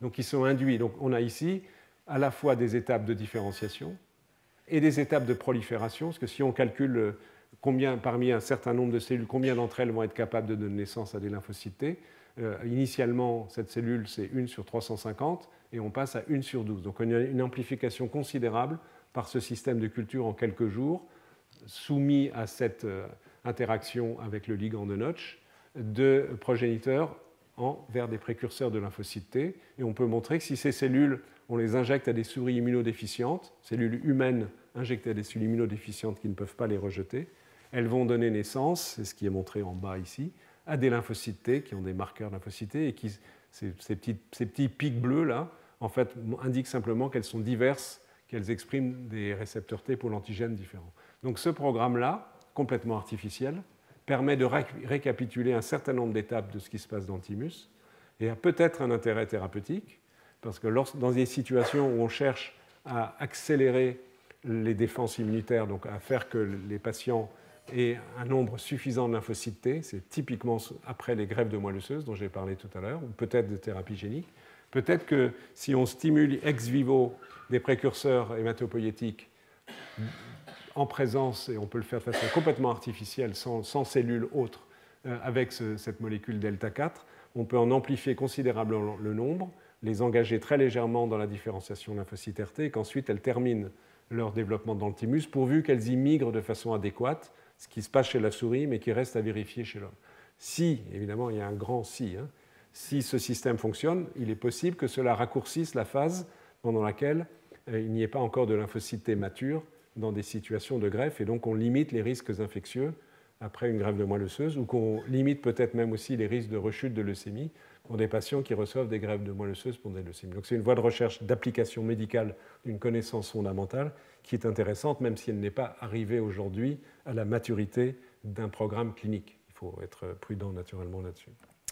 Il y a donc ces cellules, ces précurseurs lymphocytes T, ça ce sont les cellules qui entrent dans le thymus. LMPP, c'est une cellule encore multipotente qui est plutôt orientée vers le développement vers des lymphocytes, mais qui peut encore donner naissance aux cellules myéloïdes, les polynucléaires, etc., etc. Elle donne naissance aux common lymphoid progenitors, qui sont surtout des précurseurs d'Hb, mais aussi d'T, et à des cellules early thymic progenitors, dont je vous ai déjà parlé. Donc ces cellules, quand elles sont dans le thymus, elles arrivent à ce stade-là, vont être soumises à une série de signaux à travers des récepteurs qui vont leur donner des signaux de survie, la cellule ne meurt pas, de prolifération, et c'est essentiellement le fait de l'interleukine 7 en liaison avec le récepteur de l'IL7, le stem cell factor qui se fixe sur KIT, le FLT3 ligand sur le FLT3, donc 3 récepteurs ici, de surface, qui reçoivent des signaux des cellules épithéliales et du stroma, qui leur permettent de survivre, de proliférer, et donc qui sont étape essentielle, initiale, et aussi de se différencier avec l'expression de ces facteurs de transcription sur lesquels je vais revenir dans un instant. Et enfin, autre point important, c'est que pour que les cellules puissent migrer dans le thymus, il faut qu'elles soient attirées par des chémokines, des substances attractives, selon un gradient chimique. Et donc ces cellules expriment des récepteurs, il y en a essentiellement 2 qui sont importants, qui permettent la migration vers le thymus, parce qu'elles sont sensibles à des signaux moléculaires qui sont produits par les cellules initiales du thymus. Les choses dites de façon plus compliquée, mais c'est juste pour, cette fois-ci, illustrer ce que j'ai dit tout à l'heure sur la fameuse spécification, commitment en anglais. Vous voyez que les cellules qui migrent dans le thymus et s'installent dans le thymus, au premier stade, les cellules dites ETP, elles peuvent encore donner naissance, les flèches en pointillés, à des macrophages ou des cellules dendritiques qui n'ont rien à voir avec les lymphocytes T. Ces cellules, ou au stade un tout petit peu plus précoce, peuvent donner naissance à des cellules natural killers, peuvent donner naissance à des lymphocytes B, et ce n'est encore une fois franchie cette étape qu'elles ne donnent plus naissance qu'à des lymphocytes T. Jusque-là, elles sont encore dans une phase intermédiaire. C'est la même chose, incidemment, on en reparlera tout à l'heure s'il y a le temps, concernant les lymphocytes B. Jusqu'à un certain stade dans la différenciation des lymphocytes B, les cellules, qui sont pratiquement les mêmes, peuvent donner naissance à des lymphocytes T dans l'environnement adéquat, à des macrophages, etc. etc. Il y a le développement des lymphocytes T est l'objet d'un programme de régulation transcriptionnelle assez complexe, mais on reconnaît presque un circuit informatique ou électronique, mais qui permet de schématiser les événements principaux des étapes précoces du développement des lymphocytes T. On va parcourir le schéma pour que vous en ayez une idée. Donc le premier signal qui est absolument majeur, j'en ai déjà parlé et je l'ai illustré avec l'idée même peut-être d'application thérapeutique, c'est l'interaction entre le ligand delta 4 de Notch 1, il y a plusieurs types de molécules Notch, et donc qui va entraîner une série de signaux d'activation de gènes, de Notch 1 lui-même, donc ça fait une boucle d'auto-amplification et d'autres gènes importants pour le développement des lymphocytes. Mais parmi les gènes cibles, il y a celui-là qui s'appelle TCF1, ou 7, peu importe la terminologie, en violet. Donc il y a induction sous l'effet de l'activation de Notch de la transcription de ce gène, et la transcription de ce gène, à son tour, va avoir une boucle d'auto-amplification, va induire l'expression d'autres gènes, ce sont tous des facteurs de transcription, un qui s'appelle GATA3, qui est marqué en bleu ici, vous voyez cette flèche, et une flèche qui descend plus bas, j'ai eu un autre gène qui s'appelle BCL11B, et ensuite on a un effet d'amplification progressive, mais si on bloque jusqu'à ces stades-là, on inactive chez la souris un de ces gènes, on bloque le programme de différenciation des lymphocytes T, selon les méthodologies expérimentales que je vous ai décrites tout à l'heure. Et on peut poursuivre le système, GATA3.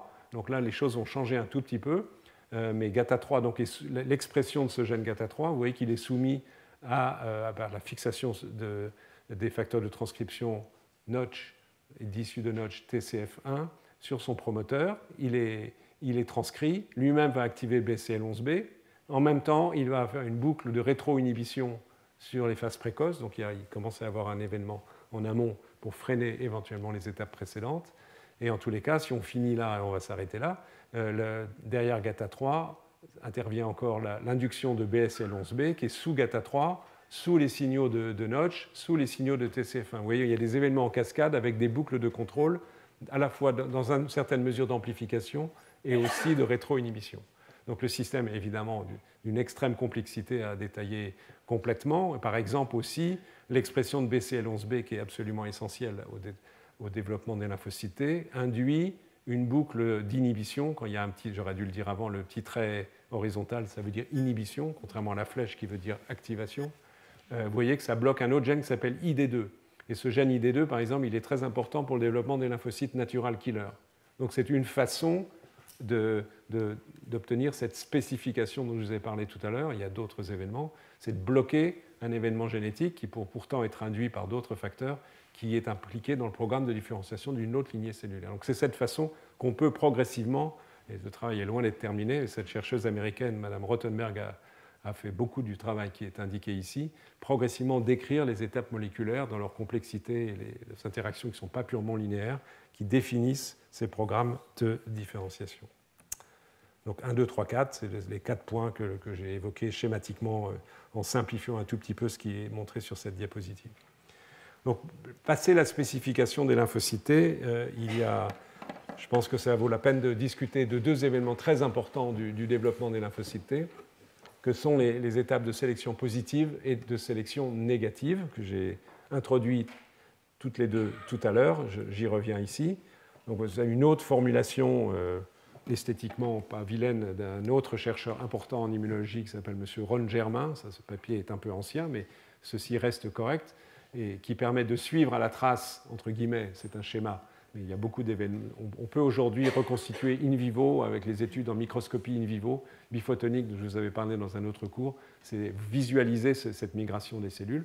Donc les précurseurs hématopoïétiques, ils entrent à la frontière entre le cortex qui est en haut et la médulla qui est en dessous, dans ce schéma, et les lymphocytes, les précurseurs vont migrer vers la zone périphérique et progressivement se différencier et atteindre ce stade qui est maintenant celui auquel on va s'intéresser, qui est dit de cellules doubles positives, qui expriment à la fois CD4 et CD8, qui sont en contact notamment avec des cellules épithéliales thymiques corticales. Je vous rappelle que les cellules qui ne reconnaîtront aucun peptide vont mourir par négligence, mais ici, le phénomène très important, c'est la sélection positive, c'est-à-dire que la cellule T, qui exprime un récepteur T pour l'antigène à ce stade, je vous rappelle ce que je vous ai dit tout à l'heure, susceptible de reconnaître un peptide associé aux molécules d'histocompatibilité à la surface de la cellule épithéliale du cortex, ceci induit des signaux d'activation de cette cellule, si c'est dans les bonnes conditions, qui la font se diviser et se différencier en cellules CD8, simple positive, ou cellules CD4, simple positive.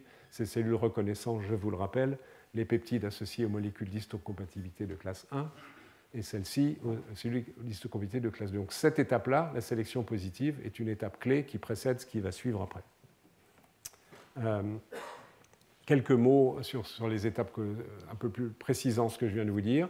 Les cellules au stade double positif, ça représente la grande masse du thymus, 90% des thymocytes. Une fraction donc meurt par ignorance, pas de reconnaissance de peptides. Et donc c'est une façon de s'éliminer des cellules inutiles qui encombreraient en excès le système immunitaire en périphérie. La sélection positive induit des signaux qui passent par des enzymes dont on a parlé la dernière fois dans les signaux de transduction sous le récepteur T pour l'antigène, la kinase LCK, d'autres kinases qui s'appellent la MAP kinase, une certaine voie moléculaire, et qui permettent l'expansion des cellules de façon massive, et un programme de différenciation qui leur fait perdre soit CD4, soit CD8. Et puis ensuite, elles arriveront à la sélection négative, on va y arriver. Il y a une question qui a beaucoup agité les immunologistes, qui est un tout petit peu une question d'école, c'est de savoir si le développement vers des cellules CD4 ou CD8 suit un système dit instructif ou un système dit stochastique. Je pense que je vais passer sur cette diapositive parce que ça amuse beaucoup les immunologistes aficionados, moins les autres. Je ne suis pas sûr que ce soit une question très importante en immunologie, même si elle a beaucoup agité les esprits dans les années 2000. Donc, vu l'heure, je vais passer. Sinon, Thomas Böhm ne pourra plus le temps de parler, ce qui serait dommage. Ça, c'est plus important. Ce schéma résume des notions absolument fondamentales de ce qui se passe dans le développement des lymphocytes T, dans le thymus. Qu'est-ce qu'on a ici? En ordonnée, selon l'axe vertical, en valeur arbitraire naturellement, c'est une conception des choses, la capacité d'expansion des thymocytes à certains stades de leur développement intrathymique. Et en abscisse, selon l'axe horizontal, c'est une notion de l'affinité de leur récepteur T pour l'antigène pour un peptide, le meilleur peptide qu'ils puissent reconnaître, associé à une molécule d'histocompatibilité. Donc ce qui se passe dans l'image que je vous ai montrée ici, on est dans cette interaction-là, puis dans celles qui vont suivre, entre le précurseur lymphocytaire T et des cellules présentatrices d'antigènes, qui se trouvent être ici des cellules épithéliales du cortex, mais qui peuvent être aussi des cellules dendritiques au niveau de la médulla, on verra ça après. Et on a les situations suivantes. Lorsque l'affinité est extrêmement faible, ici, on est dans l'axe horizontal, Affinité faible, c'est la situation d'ignorance. Ces cellules, non seulement elles ne s'expandent pas, elles meurent.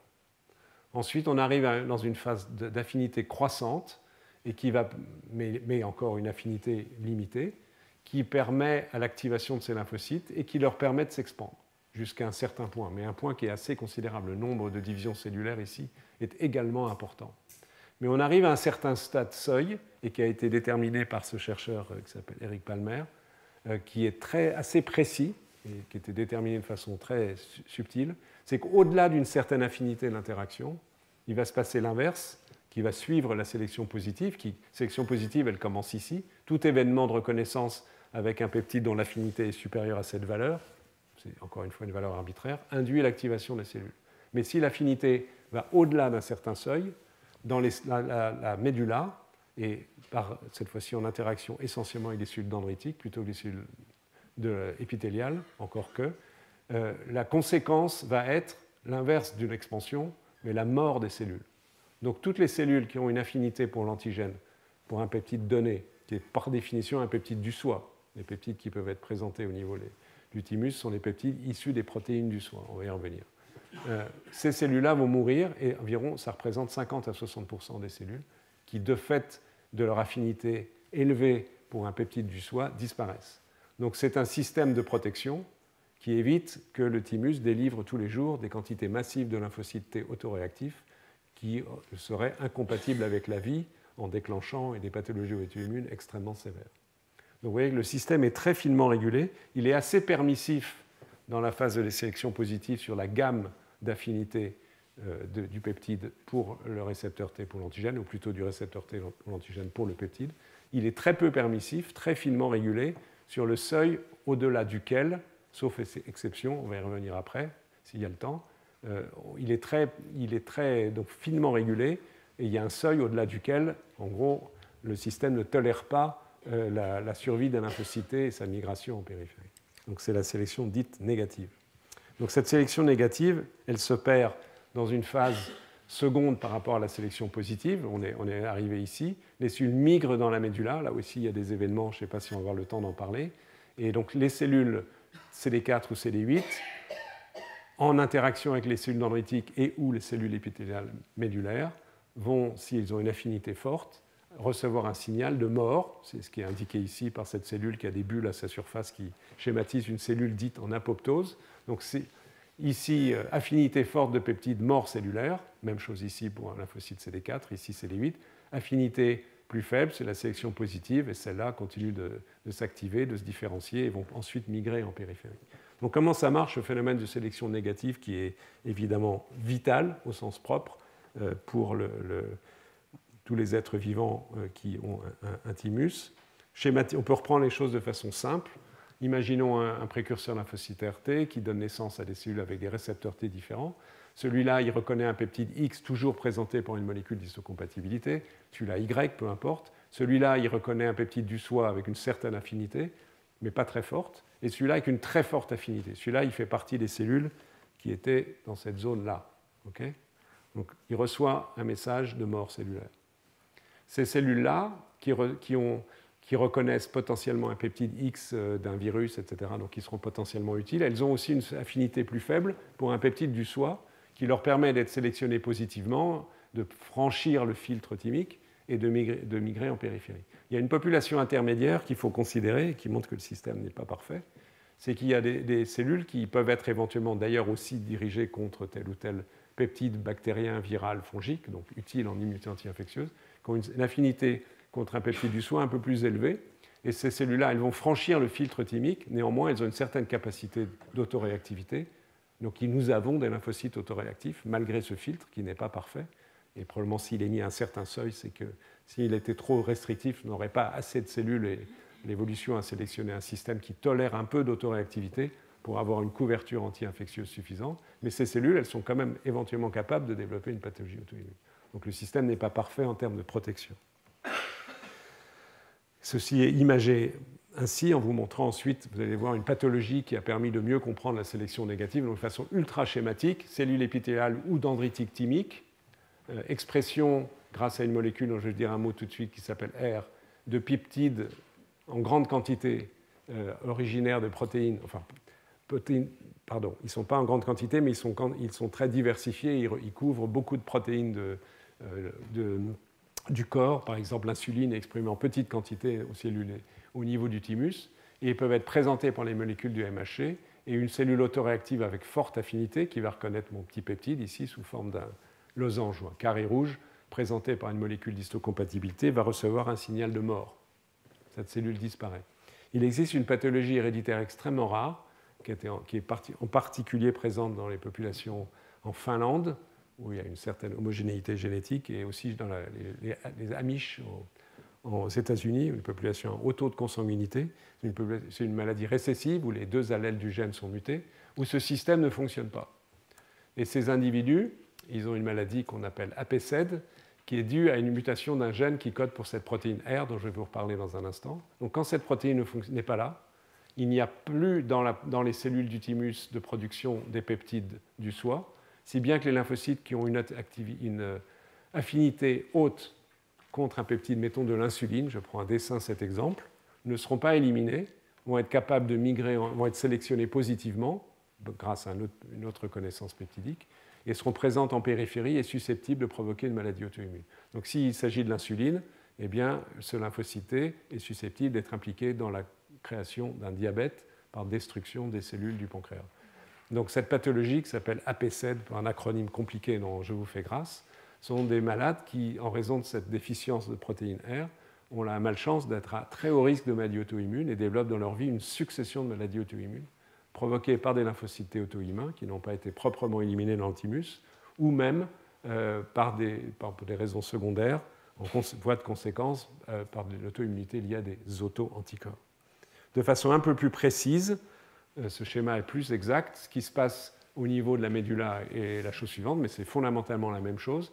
Cellule dendritique, cellule épithéliale médullaire qui exprime la protéine R, et la protéine R donc induit la transcription de toute une série de gènes par un mécanisme assez complexe, dont je vais dire un mot juste après, qui fait que ce thymocyte, par exemple, reconnaît cette boule rouge, à nouveau, on va dire de façon, à titre d'exemple, que cette boule rouge, c'est un peptide issu de l'insuline.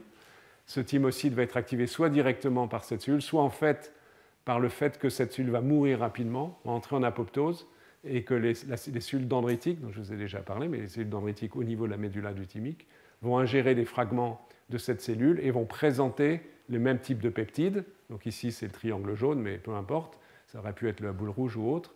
Mais le point, c'est qu'à nouveau, c'est un peptide autoréactif, donc qui permet normalement l'élimination de ce lymphocyte autoréactif. Donc si R n'est pas là, ces peptides ne sont pas produits et ce thymocyte survit et encore une fois est capable de provoquer une pathologie auto-immune.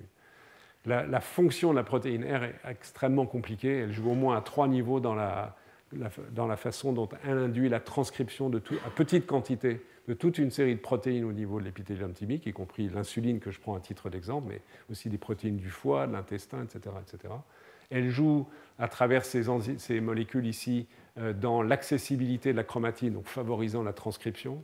Ça, c'est une fonction. Une deuxième fonction, c'est en déplaçant la polymérase, qui est cette molécule-là, qui est importante pour la transcription des gènes. Elle la déplace, donc elle favorise la mise en jeu, la transcription des gènes. Et elle joue aussi sur une troisième étape, qui est le processus qui suit, qui est l'épissage, c'est-à-dire retirer les introns entre les exons au niveau des ARN messagers. Donc à 3 niveaux différents, et à la limite peu importe les détails, cette protéine R joue un rôle pour favoriser la présence d'ARN messagers fonctionnels, encore une fois en petite quantité, mais qui permet au niveau du thymus l'expression d'un très grand nombre de protéines physiologiquement présentes dans les tissus et ainsi induire une tolérance à l'égard des peptides issus de ces protéines. Il y a des cellules qui font exception, qui, lorsqu'il y a une reconnaissance d'un peptide avec une forte affinité, sont au contraire, ne sont pas éliminés, mais sont sélectionnés. Je ne vais pas entrer dans le détail de toutes les populations, ce sont toutes ces populations-là, en particulier dans un contexte de présence d'une certaine cytokine qui s'appelle le TGF-bêta. Donc ce qu'on a vu jusqu'à présent, c'est ce qui se passe en haut, la mort par négligence, la sélection positive, la sélection négative, j'y reviens pas. Mais parmi les autres populations, il y en a au moins une, on va dire un mot, qui est importante, ce sont les cellules T régulatrices, on en a déjà dit un petit mot, je crois la dernière fois ou le cours précédent. Les cellules régulatrices, il y en a qui se différencient en périphérie à partir des lymphocytes CD4 dans certaines circonstances, mais il y en a qui se différencient dans le thymus. Et ces cellules régulatrices, donc qui ont une fonction, comme le nom l'indique, de contrôler le niveau des réponses immunitaires, le niveau des réponses inflammatoires, qui agit sur beaucoup de cellules de l'organisme. Contrairement, elles ne sont pas soumises réellement à un processus de sélection négative, et dans un contexte de reconnaissance d'un peptide à haute affinité, sont au contraire sélectionnées, ce qui fait sens, puisque l'idée ici, c'est une idée de contrôle. Donc ça tombe plutôt bien dans les systèmes de protection contre l'auto-immunité. Il y a d'autres cellules qui passent par ces étapes, mais je ne veux pas entrer ici dans le détail. Il me reste quelques minutes, on va s'arrêter avec la différenciation des lymphocytes. On ne parlera pas des lymphocytes B cette fois-ci, mais on peut en reparler une autre fois si vous le souhaitez, ou une autre année, pourquoi pas. En tous les cas, on va terminer pour parler sur la dynamique de la migration des lymphocytes dans ce processus de différenciation dans le thymus. Ce schéma, vous l'avez vu déjà sous différentes formes, mais je vous le remontre. Il récapitule un peu tout ce que je vous ai raconté jusqu'à présent. Depuis les cellules souches hématopoïétiques dans la moelle osseuse, dont les programmes de différenciation donnent naissance à des précurseurs multipotents, des précurseurs plutôt lymphoïdes. Donc ces cellules-là, qui ont encore un potentiel myéloïde également, donc de donner naissance à des macrophages par exemple, ou celles-là qui sont plus restreintes aux lymphocytes B surtout et aux lymphocytes T, elles sont susceptibles de migrer par voie vasculaire, un vaisseau sanguin ici. Ici, nous sommes dans le thymus, on retrouve l'organisation interne, la médulla, le cortex, la périphérie, les capsules, etc. Et elles migrent en suivant un gradient de chémokine grâce à des récepteurs dont j'ai déjà dit un mot, qui s'appellent CCR7 et CCR9, parce que les cellules stromales ici produisent les ligands des chémokines qui se fixent sur ces récepteurs et qui permet, lorsqu'une cellule par hasard passe ici, l'attire. Donc elle pénètre dans le cortex et elle va suivre ce schéma de migration avec une série d'étapes dont je vous ai évoqué quelques-unes. Je vous rappelle qu'à peu près à partir de ce stade, les cellules sont définitivement engagées dans la différenciation T, elles ne sont plus capables de faire marche arrière. Elles se divisent, etc. Évidemment, ceci est schématique là.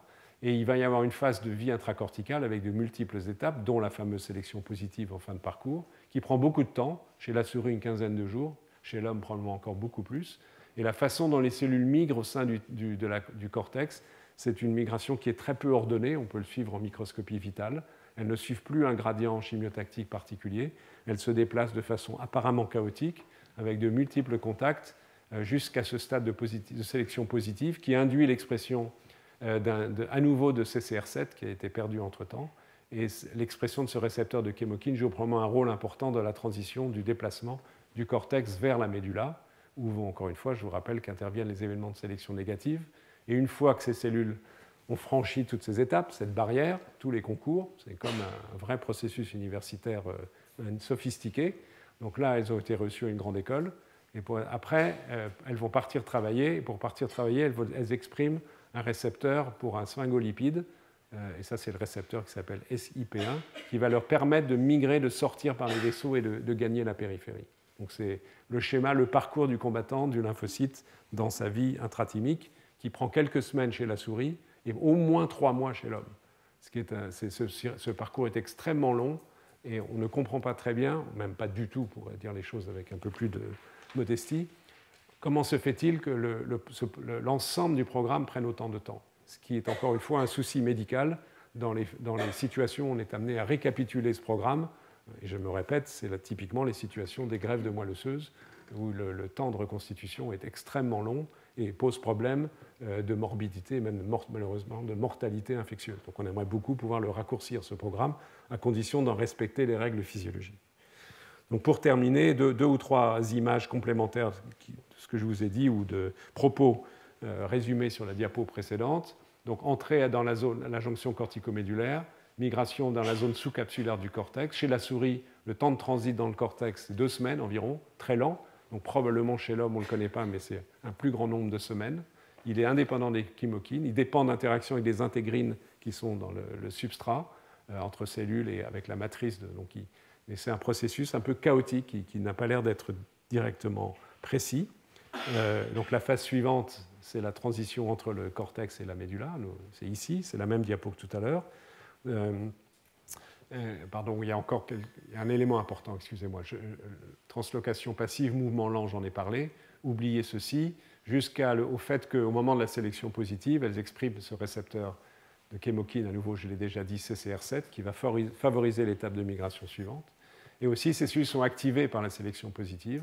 Notamment, elles expriment une molécule membranaire qui s'appelle CD69, qui est un très bon marqueur d'activation, mais aussi qui est impliquée indirectement dans l'induction de phénomènes de migration.